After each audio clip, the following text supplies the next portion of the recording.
Hi hello ಎಲ್ಲರಿಗೂ ನಮಸ್ಕಾರ. ಸ್ನೇಹಿತರೆ, ಇವತ್ತಿನ ಒಂದು ವಿಡಿಯೋದಲ್ಲಿ ಸರ್ಕಾರಿ ನೌಕರರಿಗೆ ಒಂದು ಇಂಪಾರ್ಟೆಂಟ್ ಆಗಿರುವಂಥ ಅಪ್ಡೇಟ್ ಬರ್ತಾ ಇರುವಂಥದ್ದು ಆರೋಗ್ಯ ಸಂಜೀವಿನಿ ಯೋಜನೆಗೆ ಸಂಬಂಧಿಸಿದಂತೆ ಇವತ್ತಿನ ಒಂದು ವಿಡಿಯೋದಲ್ಲಿ ಇಂಪಾರ್ಟೆಂಟ್ ಆಗಿರುವಂತಹ ಮಾಹಿತಿಯನ್ನು ಪಡೆಯೋಣ. ಆರೋಗ್ಯ ಸಂಜೀವಿನಿ ಯೋಜನೆ ಬೇಸಿಕಲಿ ಕ್ಯಾಶ್ಲೆಸ್ ಮೆಡಿಕಲ್ ಟ್ರೀಟ್ಮೆಂಟ್ ವ್ಯವಸ್ಥೆಯನ್ನು ಒದಗಿಸುವುದಕ್ಕಾಗಿ ನಮ್ಮ ಒಂದು ರಾಜ್ಯ ಸರ್ಕಾರಿ ನೌಕರರಿಗೆ ಕೇಂದ್ರ ಸರ್ಕಾರದಿಂದ ಕೊಟ್ಟಿರುವಂತಹ ಒಂದು ಎಕ್ಸ್ಕ್ಲೂಸಿವ್ ಯೋಜನೆ ಆಗಿದೆ. ಸೊ ಹಾಗಾದರೆ ಈ ಒಂದು ಯೋಜನೆಯಲ್ಲಿ ಯಾವ ರೀತಿಯಾದಂತಹ ಒಂದು ಏನು ರೋಗಗಳಿದೆ ಅವುಗಳಿಗೆ ಚಿಕಿತ್ಸೆಯನ್ನು ಪಡೆಯಬಹುದು.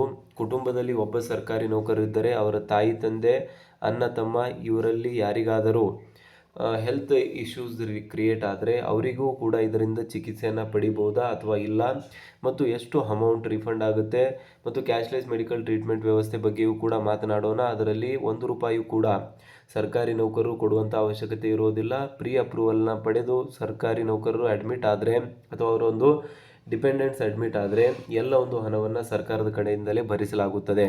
ಸೊ ಹಾಗಾದರೆ ಆ ರೀತಿಯಾದಂಥ ಯೋಜನೆಯ ಬಗ್ಗೆ ಯಾವ ರೀತಿಯಾದಂಥ ಅಪ್ಡೇಟ್ಸ್ ಇದೆ ಎಲ್ಲವನ್ನೂ ಕೂಡ ಇವತ್ತಿನ ಒಂದು ವಿಡಿಯೋದಲ್ಲಿ ನಾವು ಸಂಪೂರ್ಣವಾಗಿ ಚರ್ಚೆ ಮಾಡೋಣ. ಸೊ ಹಾಗಾಗಿ ವಿಡಿಯೋನ ಕೊನೆವರೆಗೂ ನೋಡಿ, ಮತ್ತು ಚಾನಲ್ನ ಇನ್ನೂ ಸಬ್ಸ್ಕ್ರೈಬ್ ಆಗಿಲ್ಲ ಅಂದರೆ ದಯವಿಟ್ಟು ಸಬ್ಸ್ಕ್ರೈಬ್ ಮಾಡ್ಕೊಳ್ಳಿ.